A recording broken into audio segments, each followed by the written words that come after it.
Hello everyone, my name is Dreadkiller and welcome back to episode 3 of Building Toolkit.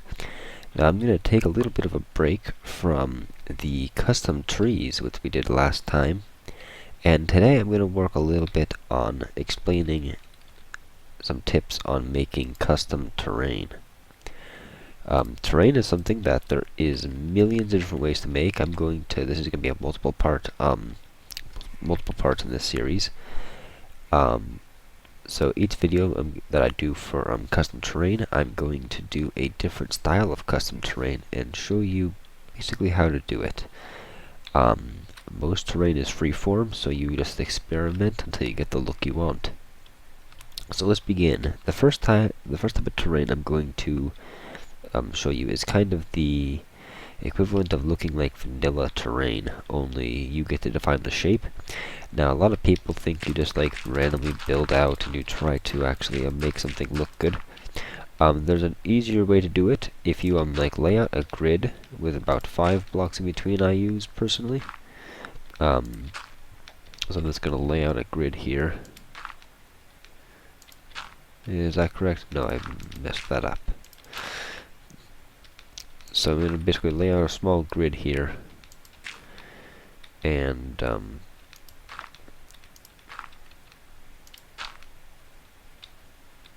I'm going to fill in between. So this part is pretty easy, because once you have the spacing out, you just basically go side to side and you fill in wherever they intersect. Okay, so this is the grid that we're going to make our terrain on.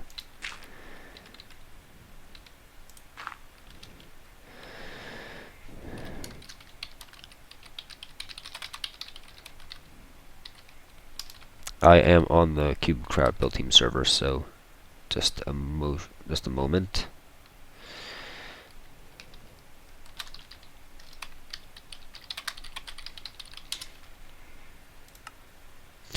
Let me go to chat settings and hit in. I can't do commands only because the messages on this server are actually via player.sendMessage on Bucket.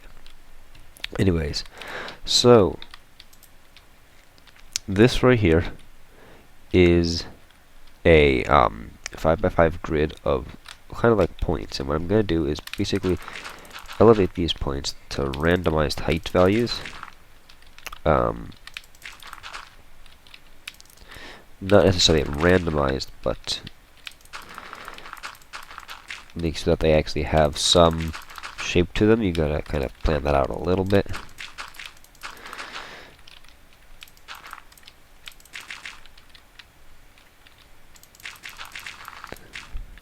We're gonna make that one go up really high, and this one be a little bit lower.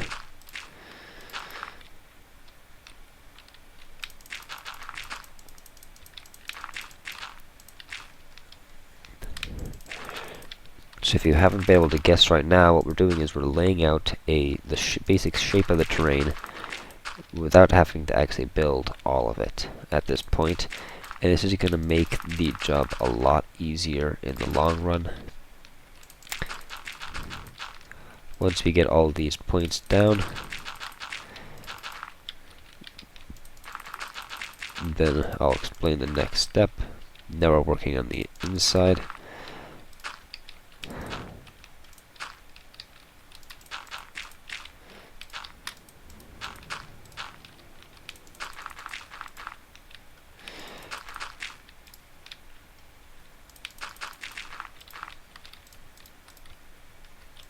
I want the inside to be somewhat flat.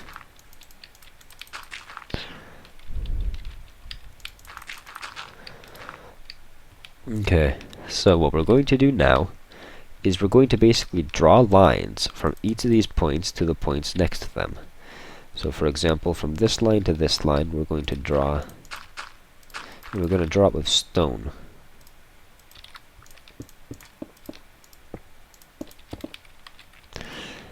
And we're going to basically repeat this for all the points.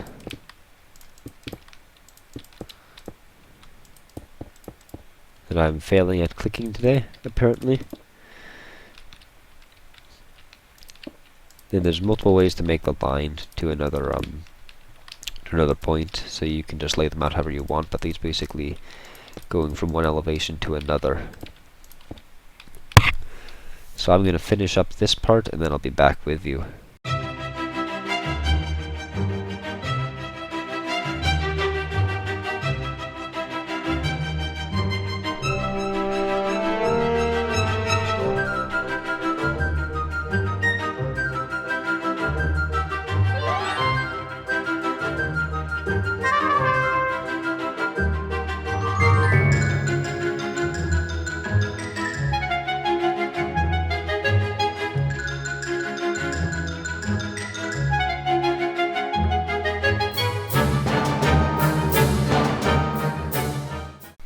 Okay, so once you have this wireframe made, you can actually start to basically what we're going to do now is fill in between. So just as you would think, we basically just try to fill in everything in between this area, following the exact contours we have given this thing. So there's one segment already done. You see that wasn't that hard to fill in, and it looks pretty good for terrain-wise, at least for this style. And like I said, we will be going over other styles of terrain, and some styles of terrain look better in different situations than others. So just going to continue doing this. Terrain is a bit of a tedious process. It is something that's going to take you a long time if you're going to do it over a large amount of area. I suggest if you're going to make massive terrain, you either use some type of external program like World Painter, which if you know how to use it can create some really amazing terrain. World Machine can also, if you know how to use that, but that's more advanced. Or if you want to do it in-game, there's Voxel Sniper. Do not use World Edit for terrain because World Edit smoothing is horrendous. And I can give you an example of that at some point. Maybe not in this episode, but I'll give you an example of why you never should use World Edit for terraforming. It just should never be. So as you see, we're getting kind of close to finishing off one row here. And then we just have a few more rows to go.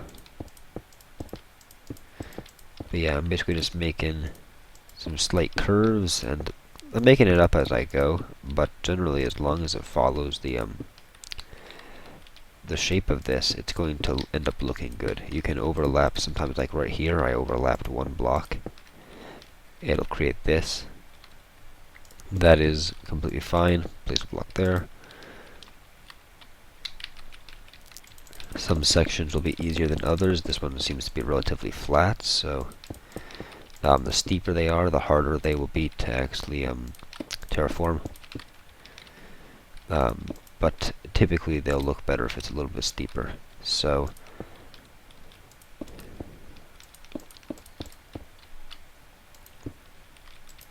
there's another section done. You see, this goes by pretty decently quick.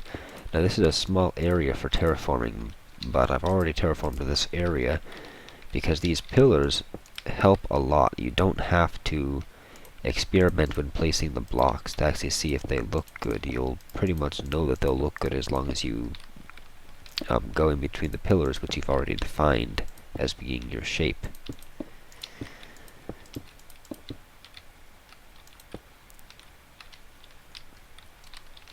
We're already half done with this terrain and it's not looking bad.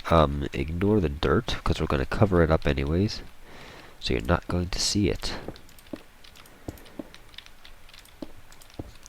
Now these first few episodes of terraforming, I'm going to be doing hand terraforming specifically.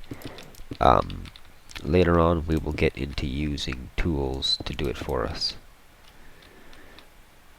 Typically the tools can be a little bit less precise, so you want to do hand terraforming if you want. When you use the tools, you're still going to have to end up going over and doing some hand terraforming anyways, because you'll almost never get it how you want. Or not exactly how you want it, at least.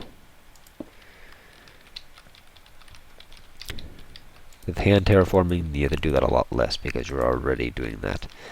And I'm gonna kind of build out like that. They don't have to be exact lines in between, they just have to basically follow the contour. And you'll be fine.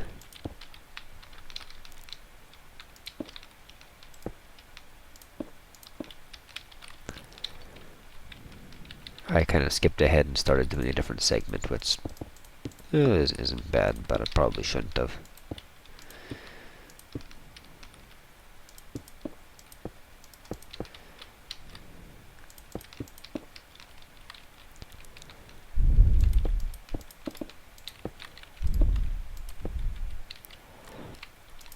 But yeah, so I think you get the point of this by now.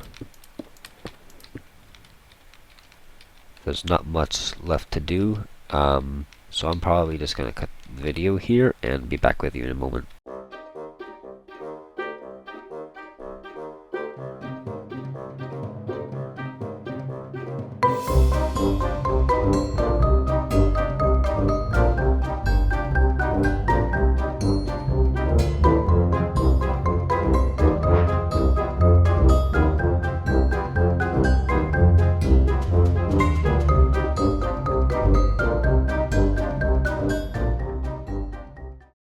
Okay, so now that we have the shape of our terrain done, we need to actually make it look better. And the way we're going to do this is we're going to add between 1 to 2 layers of dirt and 1 layer of grass. So we already have the dirt out, but we do not have the grass, so let's begin. I'm going to do this via sections so that we can get this accurate. So I'm going to bring it up 2 blocks each so that it's flat. If we do it 1 block, we might get a little bit of noise on the terrain. So what I mean by 1 block sometimes is after we do this, we may go back and refine the terrain a little bit and remove a layer. But for this part, just add 2 blocks of grass, not grass, dirt.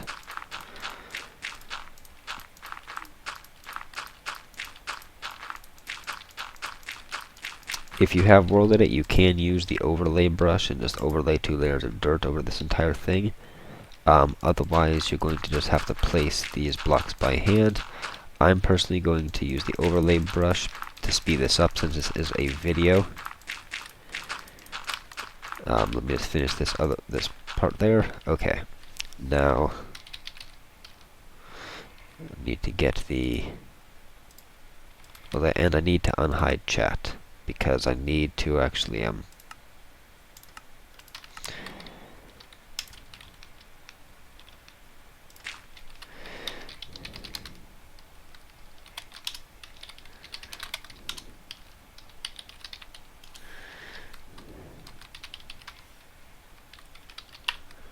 there we go, it's overlaid 2 layers of dirt now, and that is what I wanted.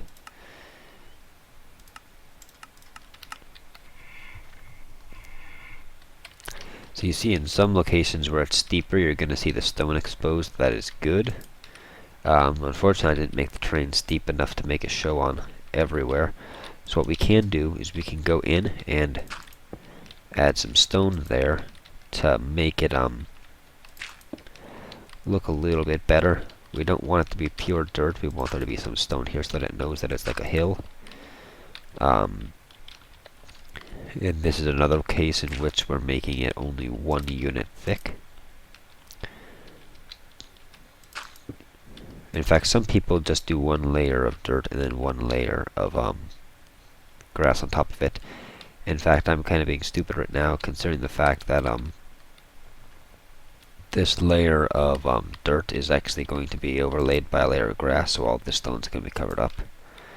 Unless, because there's not much stone exposed at this moment, this is something you have to think about. Just a second, I'm also going to This is what I mean by touching up the terrain. You don't want necessarily to have a shape like that exactly. It was too symmetrical, it didn't look natural. When it comes to deciding whether or not to do 1 or 2 layers in total, it depends on what everything looks like. As you see here, there's only a few pieces of exposed stone that we've added. Sometimes the entire thing will still look like stone. Like if I temporarily... Oh, I can't type in commands, that's right, because I have it disabled. But if I were to undo, you'd see that there'd be basically stone everywhere.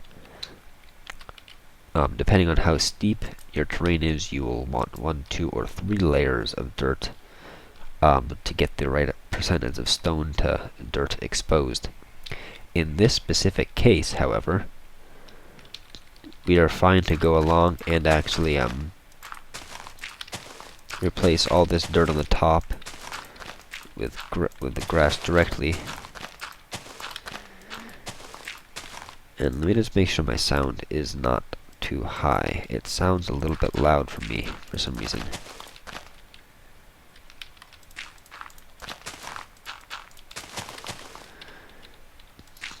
Now what I could just do is, normally is just place some grass and let it grow, but I'm not sure, to be honest, if grass is enabled on this server. So I don't know if the grass will ever grow. I could test it by placing a piece of grass there and a piece of grass there. And let's just see if any of those grow by the time I get to them.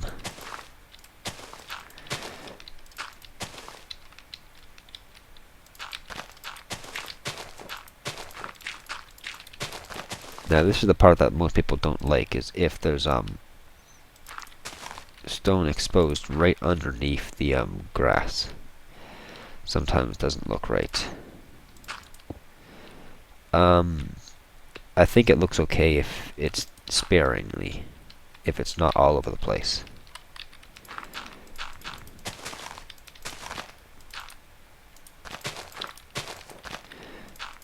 So basically right now I'm just going over and replacing the top layer with grass. Pretty boring. Oh! That grass just grew. Okay, so grass does grow, so I can actually just place a bunch of random blocks here and wait for it to grow. That's nice to know, because that's a little bit easier. I'll still help speed it along by placing blocks myself.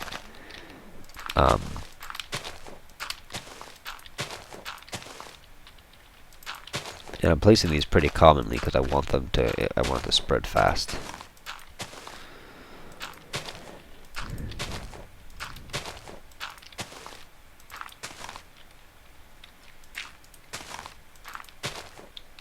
There, that should help out a lot. But I'm still going to go through and place the grass like this. And I'll be back with you when everything has been turned to grass.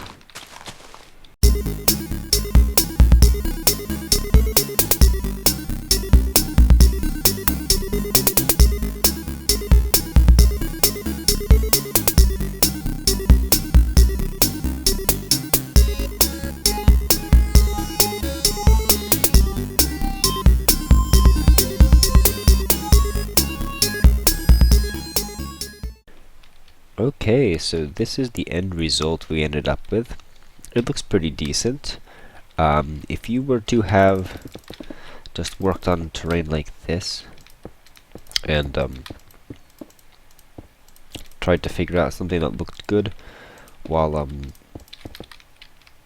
working with terrain, this technique can be a little bit more time-consuming, and you typically don't end up with the results you want your first try, and you have to continuously break and place blocks to figure out exactly where you want things to go. With this, you plan out the shape before you even start, and so when you it's pretty much the same technique in between, but you already have the shape defined, and therefore it takes less time and takes less tinkering around at the end. I had to change this little bit here, and I added a block right here. Besides that, the terrain is exactly how it was when I shaped it initially. So basically it's a time saver, and it ends up looking just about as good at the end. So it's a little tip for people that don't do a lot of hand terraforming. I've showed a few of my friends this, and they've loved it. I will actually modify that to make that curve a little bit smoother. But yeah, this is a tip that has really helped a bunch of people before, so I hope that it helps some other people as well. We're going to go through and do a little bit of detailing. One of the things you can do for detailing, I'm going to use spruce leaves for this. Actually, birch leaves would probably be better. I'm going to go around and add some little bushes. It's a pretty simple technique. You just basically place some leaves in certain patterns, and you can kind of make things that look like bushes. Spread them out somewhat, but typically these make a little bit more sense if there's some source of water around. So what I'm probably going to end up doing is filling this middle area with water. So this is still all part of terraforming. It's the detailing of the terrain. Once you get the shape of the terrain, you want to actually go ahead and detail it. Okay, that leaf is going to need to be moved a little bit, because leaves underwater unfortunately have this really strange effect. I wish this didn't happen, because it would be really nice to be able to have them like this and have water underneath them and not have the strange flowing texture on the side. Oops, not what I meant to do. Okay, so that's kind of a bit of a lake now. Just a small one. Make this place look a little bit more lively already. Once we get to adding trees in, that is where it really starts to come to life.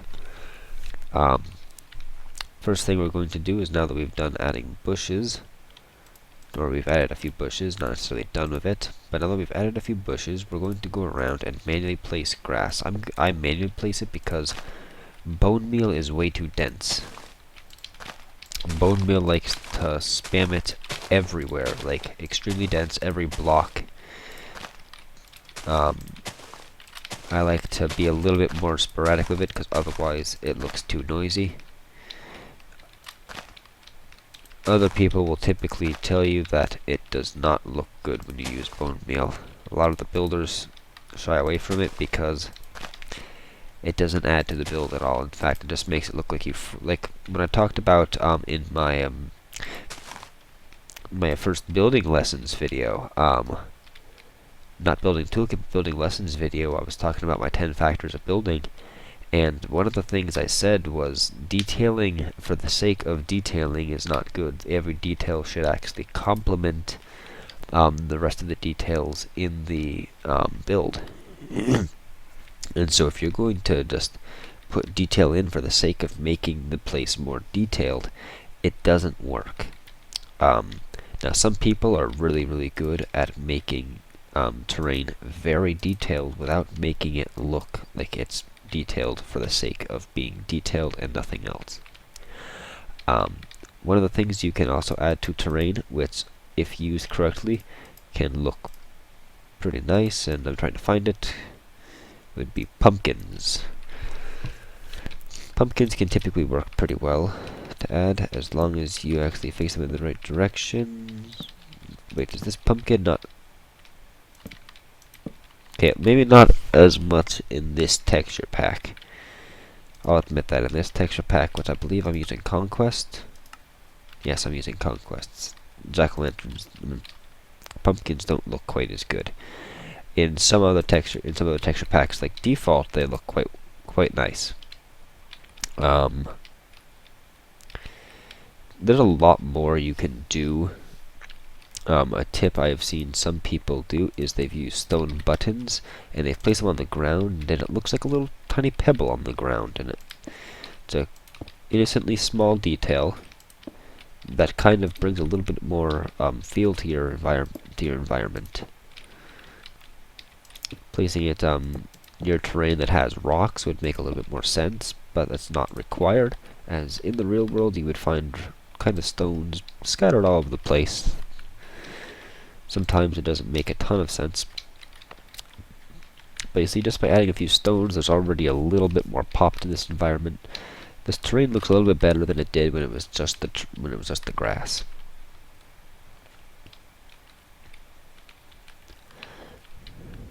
There's still a lot more you can do to the terrain, but I'll allow you to try to figure out some techniques yourself. I'm interested in seeing what other people come up with. I have already seen a lot of examples of some detailed terrain. In fact, I might go show you some of those examples just so that you can see what type of detailing is actually possible.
Thank you for watching this video. In the next episode, when I go over custom terrain, it will be a different style of terrain. Hopefully it'll be a style of terrain that everyone enjoys. It's very different than this one, but it also looks pretty good. You've probably seen this design before, but maybe you were confused on how to build it without it looking bad. So I will go over that next time I go over custom terrain. But either way, I will see you in the next video. Have a good day.